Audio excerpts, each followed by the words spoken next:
Salut à tous et à toutes, j'ai le plaisir de vous retrouver aujourd'hui pour un cours sur Manga Studio. Donc comme vous le savez, j'ai acquis il y a peu une tablette graphique et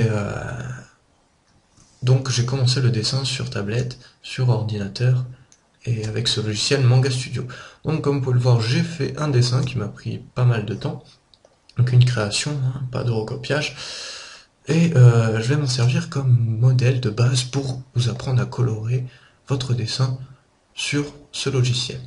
Donc, tout d'abord, ce qu'il faut savoir, c'est que au départ, vous lancez le logiciel quand vous faites un nouveau dessin. Donc déjà, je vous conseille de faire new, enfin, file new, page, pas story parce que c'est pour faire des planches de manga.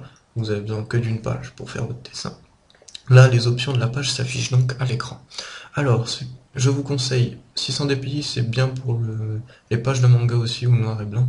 Je vous conseille au moins 720 dpi. Ce sera des pixels, une meilleure résolution pour votre dessin. Et surtout ici, si vous ne le faites pas, ça ne marchera pas. Ici, vous avez Basic Color Model, donc les couleurs de base à utiliser sur votre page qui va s'afficher. Monochrome, c'est juste noir et blanc.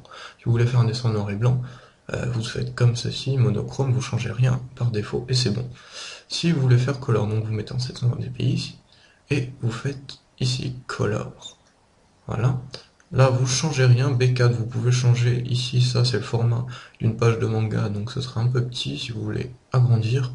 Le dessin en modèle, j'ai dû le faire en B4 sûrement. Et vous pouvez même personnaliser, donc si vous voulez faire quelque chose de personnalisé. Ceci, c'est l'aperçu de l'affichage, donc là, ça va être le cadre où tout va être imprimé, et là, le bord de feuille. Donc ce qu'il y a en dehors des coins ne sera pas sur la feuille, et ça ne sera pas imprimé. Donc vous voyez que là, mon dessin sort un petit peu du cadre, donc il y aura deux petits trucs qui vont sortir, c'est pas grand chose. Donc voilà, vous faites ça. Donc là, je l'ai fait, et vous voyez, il faut avoir ce signe là, les petites couleurs sur les calques, pour pour être sûr que c'est bien des calques couleurs que vous allez pouvoir colorer par la suite. Ensuite, vous voyez que là, les calques, pour en parler vite fait, je vous conseille lors de votre dessin enfin c'est très conseillé, si vous faites un seul calque et tout votre dessin, ce sera vraiment galère et ça va vous prendre beaucoup plus de temps que normal.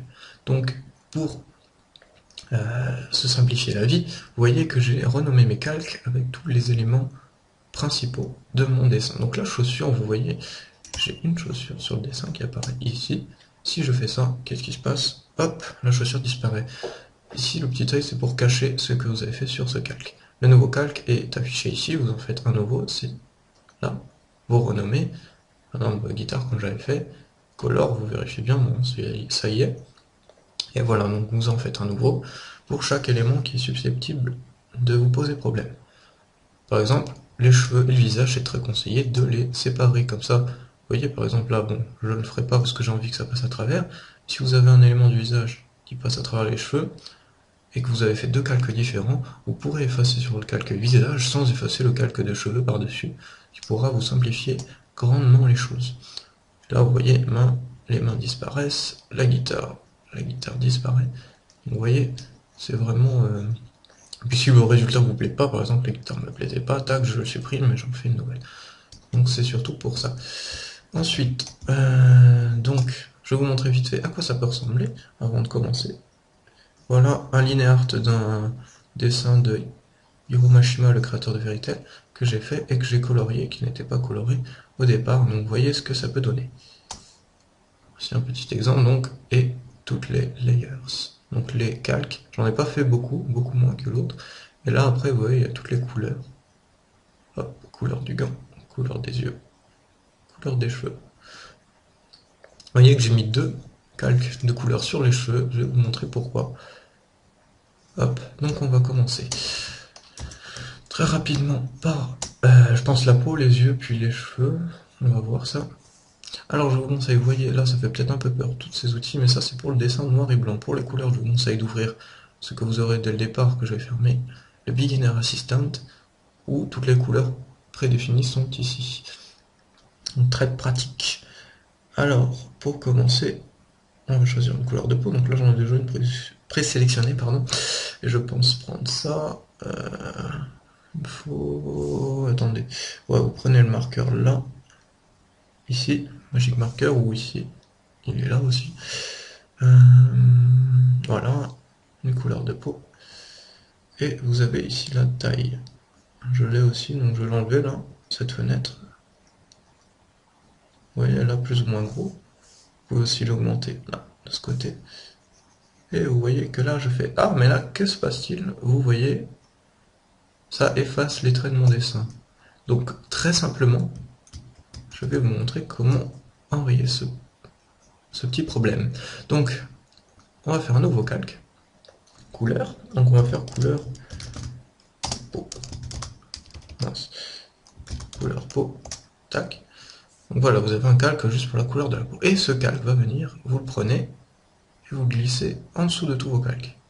Pourquoi en tout? Car là, maintenant, hop là, il sera passé derrière les traits noirs. Et les traits noirs, et pas par-dessus, donc on le verra quand même. Donc voilà, là vous pouvez plus ou moins agrandir le trait.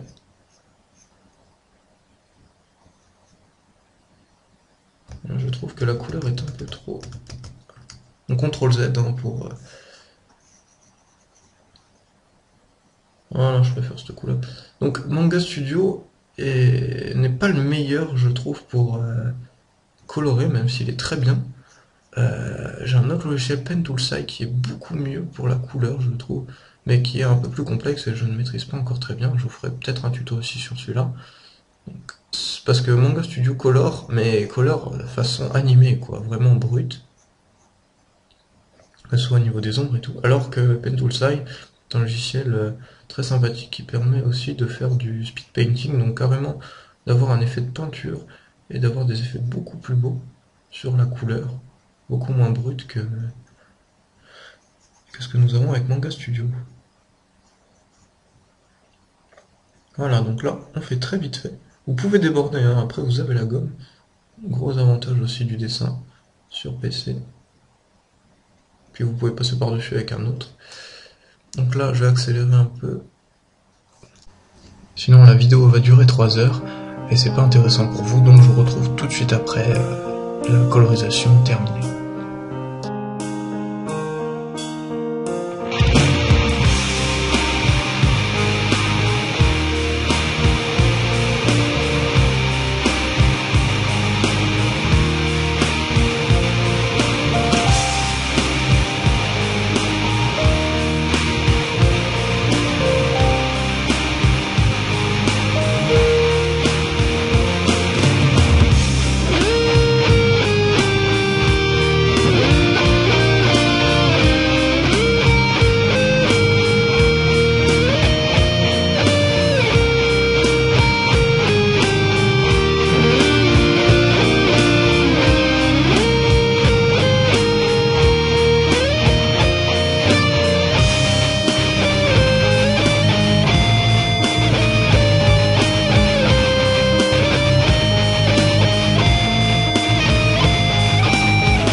Alors, je vais vous parler de quelques trucs que j'ai pas abordés juste avant de terminer cette vidéo.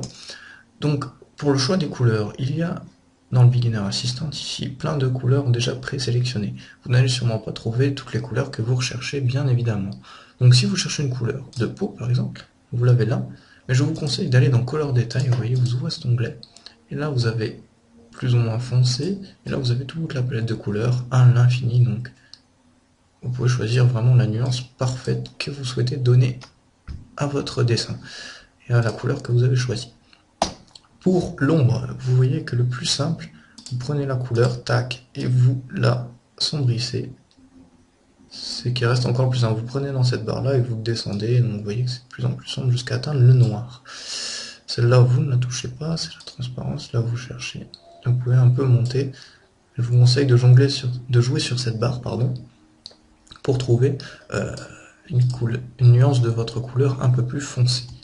Donc, aussi, vous avez sûrement pu le voir, la technique que j'ai faite, donc les calques, hein, encore. Regardez, je vous ai laissé un exemple.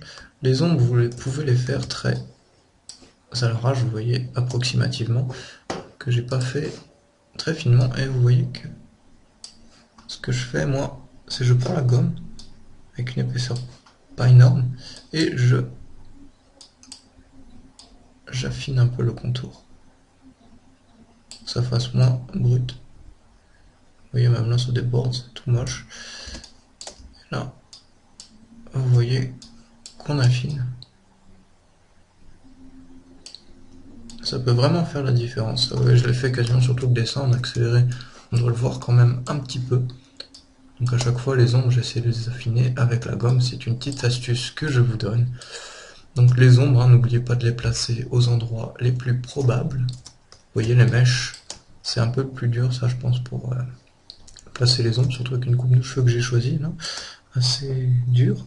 Donc vous voyez, il faut les placer là où vous pensez qu'il y a de l'ombre. Restez réaliste. Donc voilà, hein, je pense que j'ai fait le tour et que j'espère que cette vidéo vous aura plu. N'hésitez pas encore à vous abonner à la chaîne, à commenter si vous n'avez pas compris quelque chose ou si vous avez des questions à poser. La page Facebook est en lien dans la description de cette vidéo.